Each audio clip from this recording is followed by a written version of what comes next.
அடுத்தபடியாக 4ஆம் வகுப்பு மாணவி பெற்றோர்களின் சிறப்பை பற்றி எஸ் ரமீஷா அவர்கள் உரையாற்றுவார். எல்லா புகழும் புகழ்ச்சியும் ஏக வல்லனாகிய அல்லாஹ் ஒருவனுக்கே உரித்தாகும். அவனுடைய தூதர் நம் உயிரிலும் மேலான கண்மணி முகமது நபி ஸல்லல்லாஹு அலைஹி வஸல்லம் அவர்களும் அவர்களை பின்பற்றி வாழ்ந்து வந்த உத்தம சக்தி சகாபாக்கள், அன்பியாக்கள், அவுலியாக்கள், குறிப்பாக நம் அனைவர்கள் மீதும் சாந்தியும் சமாதானமும் என்றென்று உண்டாகட்டும். ஆமீன். இவ்விழாவில் அமர்ந்திருக்கும் ஜமாத் நிர்வாகிகளே, ஹஜ்ரத்மார்களே, பெரியோர்களே, தாய்மார்களே, என்னை போன்ற மாணவர்களே, உங்களை எல்லாம் வரவேற்று அந்த ஒரு ஆரம்பம் செய்கிறேன். அஸ்ஸலாமு அலைக்கும் வரஹ்மத்துல்லாஹி வபரகாத்துஹு. நான் உங்கள் முன் பேச எடுத்துக்கொண்ட தலைப்பு பெற்றோர். அன்பிற்குரிய அல்லாஹ்வின் நல்லடியார்களே, இஸ்லாம் மனிதனுக்கு தேவையான அவன் வாழ்வில் உயர்வதற்கு அவசியமான இருக்கும் அனைத்து நற்பண்புகளையும் கற்றுத்தருகிறது. அதிலே ஒன்றுதான் பெற்றோர்களுக்கு உபகாரம் செய்வது. நாம் உலகத்திற்கு வருவதற்கு காரணமாக இருந்தவர்கள் பெற்றோர்கள். நாம் பிறப்பதற்கு நம்மை நல்ல முறையில் வளர்த்து ஆளாக்குவதற்கு பெற்றோர்கள் கடும் கஷ்டங்கள் கொஞ்சமல்ல, ஏராளமான கஷ்டங்கள் சிரமங்களையும் சந்திக்கிறார்கள். நாம் சாப்பிடுவதற்காக அவர்கள் சாப்பிடாமல் பட்டினி கிடக்கிறார்கள். நாம் தூங்குவதற்காக அவர்கள் தூங்காமல் இருக்கிறார்கள். நாம் சந்தோஷமாக இருப்பதற்காக அவர்கள் கவலைப்படுகிறார்கள். நாம் நிம்மதியாக இருப்பதற்காக அவர்கள் எல்லாத்தையும் தியாகம் செய்கிறார்கள். சுருக்கமாக சொல்ல வேண்டும் என்றால் அவர்கள் அவர்களுக்காக வாழவில்லை, சொல்வதை விட அவர்கள் நமக்காக வாழ்கிறார் என்றுதான் சொல்ல வேண்டும். நமக்காக இத்தனை பெரிய தியாகம் செய்யும் அந்த பெற்றோரிடத்தில் நல்ல முறையில் நடந்து கொள்ள வேண்டும்.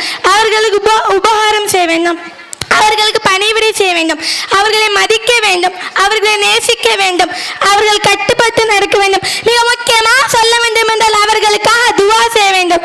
இதுதான் நாம் பெற்றோர்களுக்கு செய்வது உபகாரம் என்று இஸ்லாம் சொல்லியிருக்கிறது.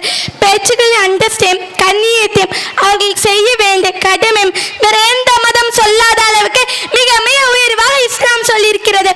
சொர்க்கம் தாயின் பாதங்களுக்கு கீழே உள்ளது, அல்லாஹ்வின் பொருத்தம் தந்தையின் பொருத்தத்தில் உள்ளது என்று கண்மணி நாயகம் ஸல்லல்லாஹு அலைஹி வஸல்லம் அவர்கள் சொன்னார்கள். ஒரு மனிதர் என்னதான் அமல்கள் செய்தாலும் அவர் சொர்க்கம் செல்ல வேண்டும் என்றால் அவர் தன் பெற்றோரை மதிக்க வேண்டும் என்பதை நாம் புரிந்து கொள்ள வேண்டும்.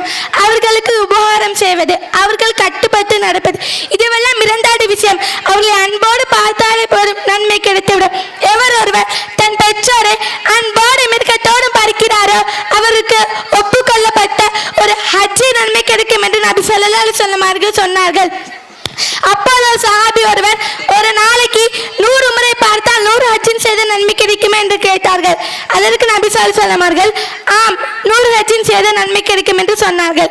அன்பிற்குரிய அல்லாஹ்வின் நல்லடியார்களே, ஒரு முறை பார்த்தாலே ஒரு ஹஜ்ஜின் நன்மை கிடைக்கும் என்றால் அவர்களுக்கு உபகாரம் செய்தால், அவர்கள் கட்டுப்பட்டு நடந்தால் எத்தனை நன்மை கிடைக்கும் என்று யோசித்து பார்க்க வேண்டும். பெற்றோர்களுக்கு இஸ்லாம் கொடுத்திருக்கிற கண்ணியம் எந்த அளவு இருக்கிறதோ, அவர் தொழுகை நின்று கொண்டிருக்கும் போது அவர்களை நம்மை கூப்பிட்டால் கூட அதற்கு நாம் பதில் கூற வேண்டும். முந்தைய காலத்தில் ஜுரைஜ் என்ற வணக்கசாலி இருந்தனர். அவர் ஒரு நாள் தொழுது கொண்டிருக்கும் போது அவரது தாயார் அவரை அழைத்தார். அதற்கு ஜுரைஜ் பதிலளிக்கவில்லை. இரண்டாவதாக அழைத்த போதும் அதற்கும் பதிலளிக்கவில்லை. மூன்றாவதாக அழைத்த போதும் அதற்கும் பதிலளிக்கவில்லை. அவரது தாயார் அவர் மீது கோபப்பட்டு விபச்சாரின் மகத்தை பார்க்க வரை நீ மரணிக்க மாட்டார் என்று சொல்லிவிட்டார். அந்த தாய் சொன்ன போலவே அந்த நிலை ஏற்பட்டது என்று ஹதீஸில் வந்திருக்கிறது. இன்றைக்கு நாம் பெற்றோரை மதிக்காமல் கட்டுப்படாமல் அவர்கள் உதாசனப்படுத்திக் கொண்டிருக்கோம். ஆனால் பெற்றோர்கள் கட்டுப்படாமல் நடப்பது எவ்வளவு பெரிய குற்றம் என்பதும் எவ்வளவு பெரிய விபரீதம் என்பது அவர் சொல்லும் வார்த்தையுடனே பழித்துவிடும் என்பதை இந்த நிகழ்வின் மூலம் விளங்கிக் கொள்கிறோம். பெற்றோர் அண்டர்ஸ்டே புரிந்து அவர்களை மதித்து வாழும் அதிலும் சுவனத்தை அடையும். அல்லாஹ் அருள்புரிவானாக. வாகிர் தவானா வல்ஹம்துலில்லாஹி ரப்பில் ஆலமீன். அஸ்ஸலாமு அலைக்கும் வரஹ்மத்துல்லாஹி வபரகாத்துஹு. அல்ஹம்துலில்லாஹ். அருமையான பேச்சு. அல்லாஹ் தஆலாவுடைய நாவாற்றலை மென்மேலும் அதிகப்படுத்தி தந்தல் புரிவானாக.